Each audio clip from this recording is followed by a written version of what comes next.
Sad fact as it is, a lot of people out there are only interested in taking as much of your money as they can with as little effort as they can. To achieve this, they'll lie, they'll twist, they'll guess, and they'll attack. They'll pretend to know everything, past, present, and future, and go on the assault against you for seeing through it when they get things wrong. Me, I come with receipts, because the only thing that makes these people angrier than being told they're wrong is watching it being proven. Those on social media offended by this, do better, because I'm proving it. While you're busy with words, I'm busy with evidence. So today we're going to cover everything between WrestleMania 41 and Backlash 2025. We'll be using evidence including the rumour roundup and look back of cage side seats, where from even just their most trusted sources, the record of accurate reports is, as of today, only 58.2%. Remember that? 58.2% when you drop in the comments and tell me how amazing the guy is that you're paying for news from.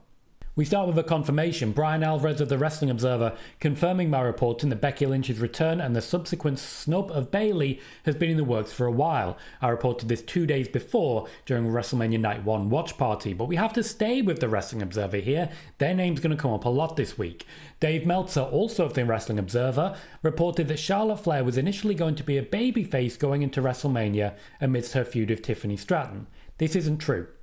While there was talk of Flair and Stratton having a WrestleMania double turn, the reaction of the crowd upon Flair's return, outrageous and negative, convinced Flair and the WWE literally during that promo that a heel run would be a better option. Fightful's Paywall reported that some in AAA would be shocked if WWE had been able to buy total control of AAA. Literally, before this report happened, WWE during WrestleMania had announced that they had indeed acquired a controlling stake in AAA. AAA, in fact, were right there agreeing to it. It was a Triple H AAA-a-thon. I'm not sure what on earth the intention was with a report that basically says people are worried that this will happen even though it didn't happen.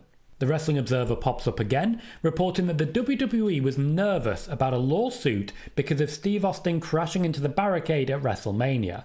Funnily enough, shortly afterwards, Steve Austin made it clear that he wasn't nervous at all.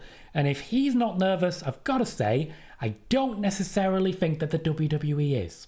PW Nexus confirmed my report from during the WrestleMania watch party that Randy Orton had hand-picked Joe Hendry as his WrestleMania opponent. After confirming my report 4 days after I'd initially reported it, PW Nexus accused me of making it up. So did they accuse themselves of the same? Or Fightful's Paywall confirmed my report that Jade Cargill vs Nia Jax was an option for the Mania card, about 2 months after I reported it on Spoiler Warning. Dave Meltzer, back to the Wrestling Observer here, and this is a name that's going to be coming up a lot, The Rock. Dave Meltzer of the Wrestling Observer reported that he was always told that The Rock was not scheduled for WrestleMania 41. Now, of course, if that is what he reported, he was right. The Rock did not appear at WrestleMania 41. It's not quite what he reported, though, is it? Dave Meltzer spent the 6 months before WrestleMania reporting that The Rock both would and would not be there, never really committing to either side, but getting a hell of a lot of headlines generated and a hell of a lot of earnings made by what seems basically to be speculation that was answered by The Rock. Knowing that what has eventually happened is that The Rock wasn't there, this just comes across like self-celebrating madness, or at the very least desperate clickbait. Meltzer also claimed that a Cody Rhodes heel turn is not the plan. Remember, not the plan. Shortly after this, The Rock confirmed that it was something he was pushing for, so a bit of an awkward day for Meltzer on that one. Both of those happened on the same day. It almost feels like The Rock really doesn't like Dave Meltzer now. PW Insider reported that Alexa Bliss would be returning shortly and working with the Wyatt Six. So far, she hasn't gone near them, and they haven't been seen on TV for a while, but there is still time for this to come good. Of course, 2 days later, PW Insider doubled down and said that Alexa Bliss would return and take over leadership of the Wyatt Six. So yeah, this did not come good. WrestleVote stated that Karrion Kross will get, and I quote, extended opportunities on WWE TV moving forwards. Now, genuine question here, because I don't want to speak out of turn, and I do my research as best I can without necessarily having to watch 12 hours of WWE programming in case I've missed something. Please correct me in the comments if I'm wrong, but I cannot recall seeing Karrion Kross much at all since WrestleMania. PW Insider reported behind their paywall that Roxan, Perez and Julia were being called up to the main roster. This report came over a week after their first appearance on Raw, and in fact a day after their second appearance on Raw when they were building active feuds. This was paywalled. So I have to ask, was this maybe paywalled for people who don't even watch the show? Insider also confirmed my reporting on Drew McIntyre's Hollywood opportunities. Watch spoiler warning if you want to know it first, guys. Speaking of paywalls, and this isn't something I'm reporting as wrong, this is something I'm reporting as what the hell? Fightful's paywall reported the winner of the Owen Hart tournament in AEW was being kept secret. Not wrong, just plain weird. A TV show doesn't want their ending spoiled. Pay me money to learn this thrilling secret. I don't understand what has happened there. Also confusing me, a WrestleVote report that Tama Tonga's injury is so bad that it's actively delaying Tonga Loa's return. So a different person. Again, I cannot say that this is wrong, but I want to mention it in the receipt because I'm just baffled by it. Is it a genetic condition? Is there a flesh-eating virus at play here? Give me your answers in the comments, guys, please. I'm desperate to know more. Dave Meltzer, yep, we're saying again, after a number of WWE wrestlers for Let Go, yeah, this is going to get bad, reported that several of the NXT-based wrestlers were perceived as lazy and unwilling to train. Gonna have to mention this one because it's not only untrue, it's a dangerous thing to say. You are screwing with the career options of people who've just lost their jobs by saying things like that. It's almost as though WWE firing them wasn't bad enough. Someone had to slam the door on the way out, and apparently that one is Dave Meltzer. Horrendous thing to report. Nobody should ever do stuff like that. Meltzer also reported, another thing that people just shouldn't do, that WWE is high on Eio Sky. You know, the one who's been women's champion for 2 months. Truly a stunning headline, remarkable journalism there by Dave Meltzer. I sometimes wonder what Meltzer is actually trying to achieve with some of his reporting.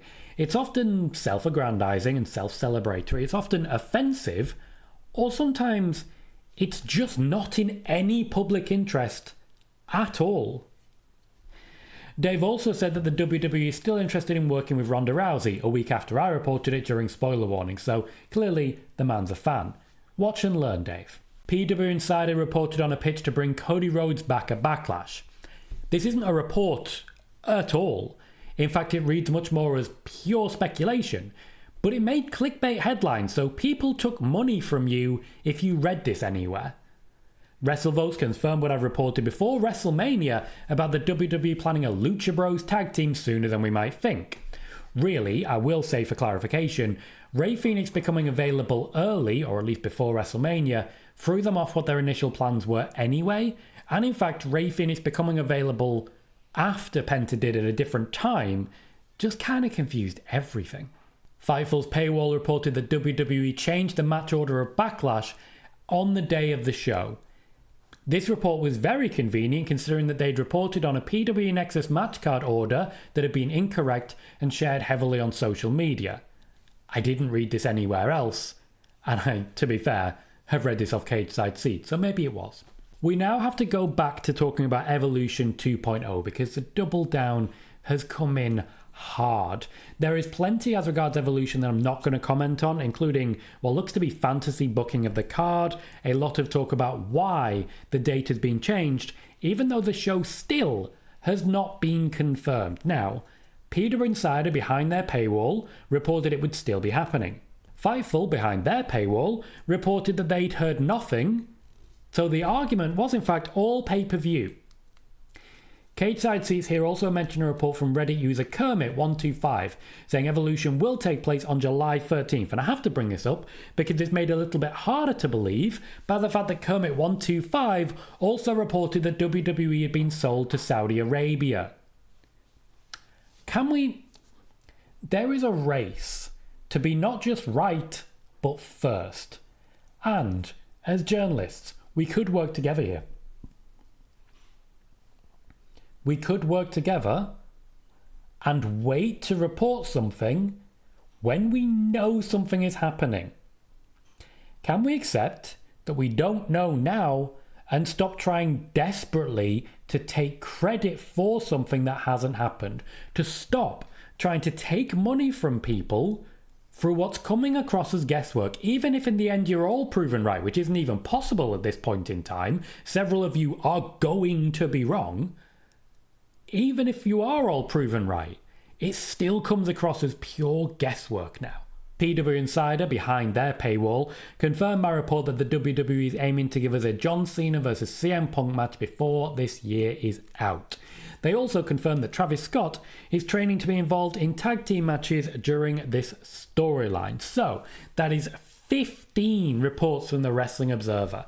9 from PW Insider, 6 from Fightful, 13 from WrestleVotes, who've dropped the lead to the Wrestling Observer this week, and 3 from Chris Featherstone of Sportskeeda. Even snuck one in there about PW Nexus. We'll see if you notice that one.